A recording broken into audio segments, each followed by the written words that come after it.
All right, thank you everyone for joining. This is our monthly CSPM sync for the sec section. And this is going to be the public portion where I'm going to go over some of the recent updates that might be particularly interesting for y'all.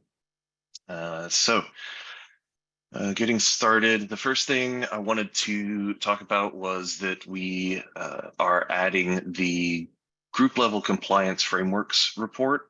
So with this, you'll be able to add, change, remove frameworks from any of your projects that are within the group at the group level. So you don't have to go individually to each project and add the compliance framework to them. We added the report to where you could see which projects have which frameworks. In 1510 and in 1511, we're adding the ability to change those frameworks. So this is building in-product support for what Luke Stallman had built in his compliance toolkit. So huge thanks to him for getting that built up and providing some of the inspiration for this. That should be super helpful. I know there's a lot of customers that have been asking for that. Yeah, go ahead. Are we going to see some sort of ordering or filtering as well on that report? Yes, eventually. So we're going to be continuing to iterate on it and add more features to it. We're going to be adding search and filter as well as things like quick actions. Right now you can do a bulk action of adding and removing, but we'll also be adding quick actions so you can do it just on a single project at a time if you want to. But yeah, that will be coming. Cool. Thank you.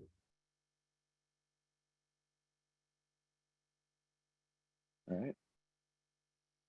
So the second one I wanted to point out was the new license compliance scanner. That was enabled by default on SaaS in 1510. It is available for self-managed, but behind a feature flag in 1510. I'm not sure if that feature flag is going to be enabled by default. Sam or Sarah, do you know? Is that going to be enabled by default for self-managed in the upcoming releases?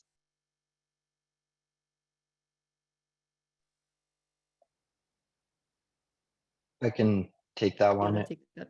Okay. if you want, Sarah, either way.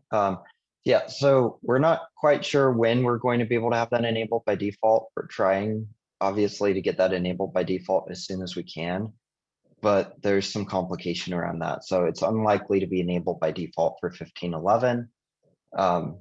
Right now we're targeting 16.0 as a goal to have that enabled by default, but it is supported. So if customers want to turn it on ahead of time, they're certainly willing to do that. One of the challenges that we have is that when you turn it on, it downloads an additional like 26 gigabytes of data because it downloads all of the license data onto your drive, which for as far as I can think of, that really shouldn't be a problem for any of our customers because I can't imagine anybody running this on something that doesn't have enough disk space to support that. But just due to internal GitLab concerns around increasing our minimum system requirements and other such things, like right now we're leaving that as an opt-in feature. So you do have to go enable it if you want that to happen. As an intermediate step, we might add a setting in the admin center to turn it on or off and then enable the feature flag by default. But then the setting to download that data would still be off by default in the admin center. So it'd still be an opt-in experience, but at least there'd be a UI around it instead of having to go flip the feature flag yourself. Anyway, so we're working through that. Our end goal is to have it on by default, but it might take us a little ways to get there, just given the fact that we need to get the rest of GitLab on board with increasing the minimum requirements for running a GitLab Ultimate server. And it would not impact the minimum system requirements if you're on a free or premium license.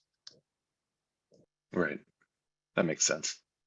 And I think it's worth pointing out that in order to enable it, you do need to include the dependency scanning template instead of the old license compliance template, just for awareness. So yeah, that's available now.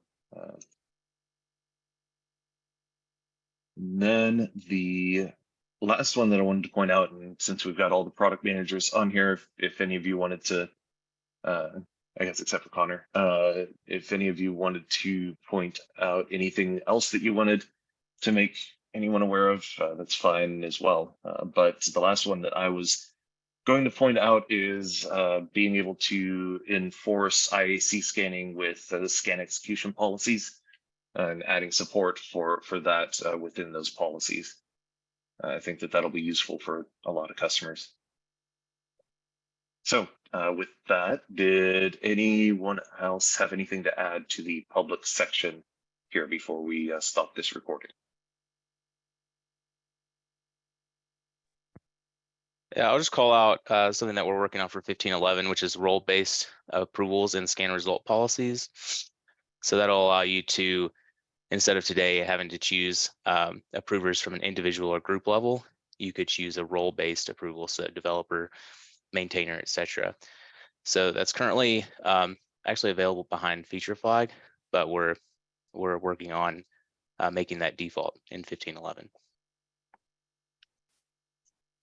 Cool. All right. If there's nothing else, then I have just one thing to add. So for Sure. default in cloud, we'll have dismissal reason types on the vulnerability report. And then we'll roll that out in 16.0 for self-managed on by default. Go ahead and link in the agenda as well. Cool, thank you. All right. Stop the recording and then we'll start it up again.